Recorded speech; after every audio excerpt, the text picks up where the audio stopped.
بسم اللہ الرحمن الرحیم ونزلنا علیک الکتاب تبیانا لکل شیء وہدی ورحمتا وبشری للمسلمین۔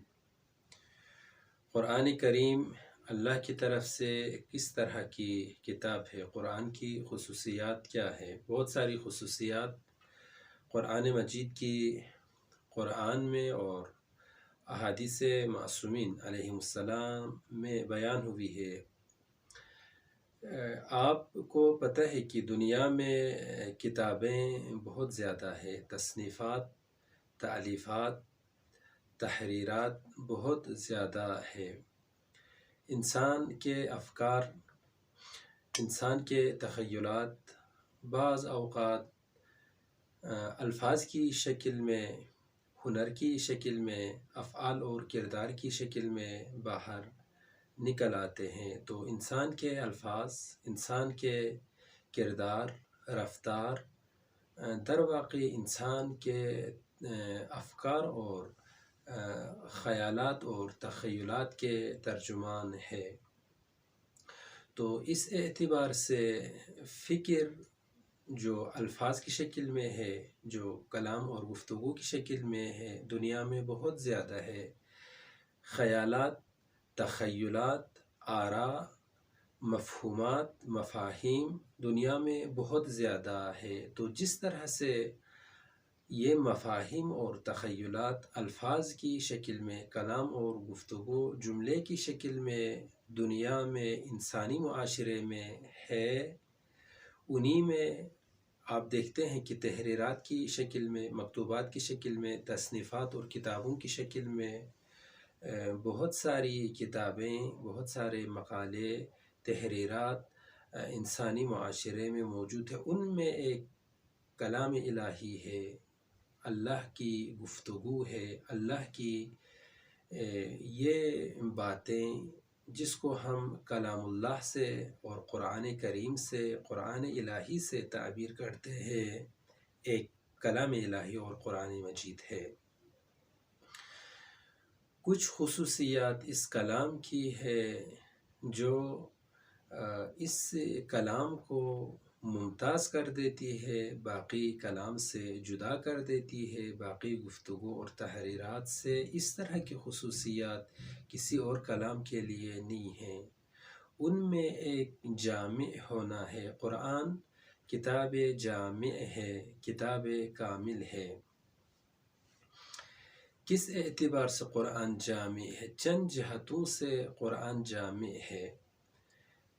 قرآن جامع ہے یعنی اس میں سب کچھ ہے۔ اب کس چیز سے مربوط سب کچھ ہے؟ انسان کی ہدایت سے مربوط۔ اس جملے کو میں بعد میں انشاءاللہ آپ کی خدمت میں عرض کرتا ہوں، کھولتا ہوں فعلاً۔ یہاں یہ کہنا مقصود ہے کہ انسان کی ہدایت سے مربوط، انسان سازی سے مربوط جن چیزوں کی ضرورت تھی اور ہے، ان سب کے بارے میں، ان ضروریات کے بارے میں، راہ و روش کے بارے میں، راہ حل اور مشکلات کے بارے میں سب کچھ قرآن میں موجود ہے۔ چونکہ قرآن کتاب انسان ساز ہے، چونکہ قرآن کتاب ضابطہ حیات ہے، چونکہ قرآن کتاب نظام زندگی ہے۔ تو یہ جو کتاب ہے اس کی پہلی خصوصیت جامع ہونا ہے۔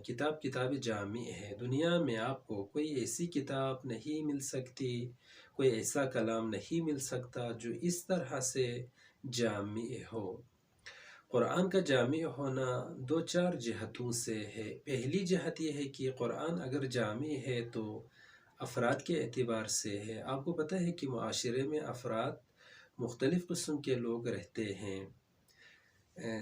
عمر کے اعتبار سے ہمارے معاشرے میں بچپن، نوجوان، جوان، اس کے بعد عمر رسیدہ۔ عمر کے اعتبار سے چونکہ افراد معاشرے میں مختلف ہے، لذا یہ قرآن ہم نہیں کہہ سکتے ہیں کہ صرف ایک صنف کے ایک صنف کے لیے ہے، 40 سال سے اوپر والوں کے لیے ہے، 30 سال سے 40 سال کے درمیان والوں کے لیے ہے، 10 سال سے 20 سال والوں کے لیے ہے، 1 سال سے 10 سال کے لیے ہے، نہیں بلکہ یہ قرآن افراد کے اعتبار سے سب کے لیے ہے، کہ اس کا تعلق بچوں کی دنیا سے ہو، نوجوانی کی دنیا سے ہو، جوانی کی دنیا سے ہو، یا عمر رسیدہ افراد کی دنیا سے ہو، سب کے لیے ہے۔ اسی طرح سے علم کے اعتبار سے، فکر کے اعتبار سے، معاشرے میں بہت سارے افراد ایسے ہوتے ہیں جو متفکر ہوتے ہیں، اپنی فکر سے استفادہ کرنے والے، حکمت سے استفادہ کرنے والے لوگ ہوتے ہیں۔ بہت سارے ایسے افراد ہوتے ہیں جو درواقع بے شعور ہوتے ہیں، لاشعور کے لاشعوری ان پر حکم فرما ہوتی ہے۔ اسی طرح سے بہت سارے افراد عالم ہوتے ہیں، بہت سارے افراد جاہل ہوتے ہیں۔ قرآن کریم کی جامعیت اس اعتبار سے ہے کہ اس طرح کے ہر فرد کو، ہر گروہ کو، افراد کو، سب کو قرآن شامل کرتا ہے۔ قرآن اگر عالم کے لیے ہے تو جاہلوں کے لیے بھی ہے، قرآن اگر عاقلوں کے لیے بھی ہے تو عقل سے وہ لوگ جو استفادہ نہیں کرتے ہیں ان کے لیے بھی ہے، چھوٹوں کے لیے بھی ہے، جوانوں کے لیے بھی ہے، بڑوں کے لیے بھی ہے، عورتوں کے لیے بھی ہے، مردوں کے لیے بھی ہے، غریبوں کے لیے بھی ہے اور امیروں کے لیے بھی ہے، سب کے لیے ہے۔ ایک دوسری جہت یہ ہے کہ انسان کی جو زندگی ہے، مختلف حصوں میں انسان کی زندگی تقسیم ہو جاتی ہے۔ کسی کی زندگی فردی ہے، کسی کی زندگی اجتماعی ہے، کسی کی زندگی اخلاقی ہے، کسی کی زندگی سیاسی ہے۔ تو سیاسی ہونے کے اعتبار سے، عبادی ہونے کے اعتبار سے، فردی اور اجتماعی ہونے کے اعتبار سے انسان کی زندگی کے جو مختلف پہلو ہے، بعد اور ابعاد ہے، یہ کتاب ہر بعد پر مشتمل ہے، ہر بعد کو اپنے اندر جگہ دے دیتی ہے۔ ایسا نہیں ہے کہ ہم کہیں کہ کتاب صرف بعد فردی کے لیے ہے، بعد سیاسی کے لیے ہے، اجتماعی کے لیے ہے، نہیں، چونکہ یہ کتاب انسانوں کے لیے ہے۔ اب انسان کا تعلق جس بعد سے ہو، جس پہلو سے ہو، ہر پہلو کو قرآن اپنے میں جگہ دے دیتا ہے۔ یہ دو۔ تیسرا یہ ہے کہ انسان کی دو زندگی ہے، ایک زندگی مادی ہے، ایک زندگی معنوی ہے، یا دنیاوی زندگی، اخروی زندگی۔ انسان بعد مادی اور بعد معنوی سے مرکب ہے۔ ایک کا تعلق دنیا سے ہے، مادی دنیا سے ہے، ایک کا تعلق آخرت سے ہے۔ تو جس طرح سے انسان اس دنیا میں زندگی کرتا ہے، آخرت میں بھی انسان زندگی کرتا ہے۔ قرآن کریم وہ کتاب ہے جس کا تعلق صرف بعد مادی سے نہیں ہے، صرف اس دنیا سے نہیں ہے، اس دنیا سے بھی اس کا تعلق ہے، آخرت سے بھی اس کا تعلق ہے۔ یعنی قرآن آیا ہے ایک نظام بن کر، اس نظام کے تحت انسان کی دنیاوی زندگی کو بھی، اخروی زندگی کو بھی سنوارنا چاہتا ہے۔ قرآن وہ نظام ہے جو انسان کو دنیاوی اور اخروی دونوں اعتبار سے کامیاب بنانا چاہتا ہے، سعادت مند بنانا چاہتا ہے۔ اس کی نظر ہم دنیاوی زندگی پر ہے، ہم اخروی زندگی پر ہے۔